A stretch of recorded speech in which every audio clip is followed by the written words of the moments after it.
barnate ulfaate karaan kone azaba sodaadhe jiraane jannatu makaanke anaa kenne obduuba hin deebu lamuu deeneen waytuma adeemtu lubbuun tiyya duukama adeema hojiinke. Assalamu alaikum warahmatullahi wabarakatuh. Akkam jirtu hordoftoonni YouTube channelii koo jalatti argamtan hundi keessanuu bakka jirtanutti nageenyi rabbii isin bira haa jiraatu. Alhamdulillah ani nagaa kooti. Guyyaa har'aa maal qabattee dhufte jechuun keessan hin oolu.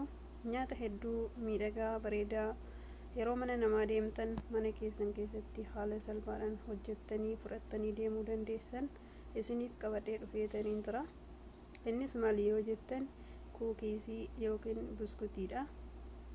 Haala salphaa ta'e tokko mana keenya keessatti hojjetachuu ni dandeenya osoo ala baanee maallaqa baasnee hojjetamaa isaa hin bitin jechuudha.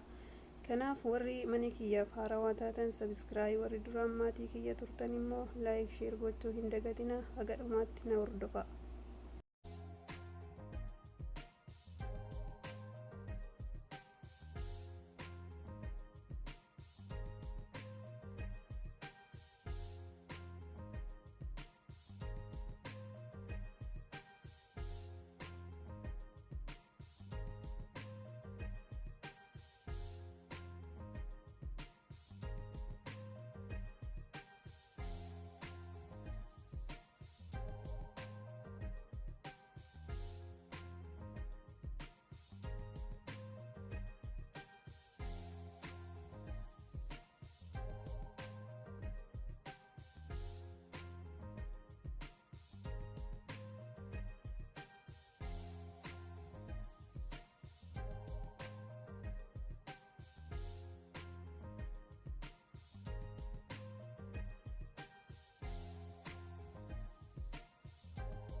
sitti malee waan himadhu eega kee wahuu nabdadhu si malee wahuu himadhu eega kee wahuu nabdadhu qormaata jiru duniyaa naa tumsi na ceesifadhu qormaata jiru duniyaa hamaasan na ceesifadhu karaa saalihootan keetii filadhe naafis filadhu karaa saalihootan saniif filadhe naafis filadhu sumarraa hin qaanfanne suma kan naman hifanne sumarraa hin qaanfanne suma kan naman hifanne badii biraallee on qabaadhe mukaa fi dhagaan abbanne badii biraallee on qabaadhe takkaasitti waan sharrakne takkaasitti waan sharrakne badii biraallee on qabaadhe takkaasitti waan sharrakne takkaasitti waan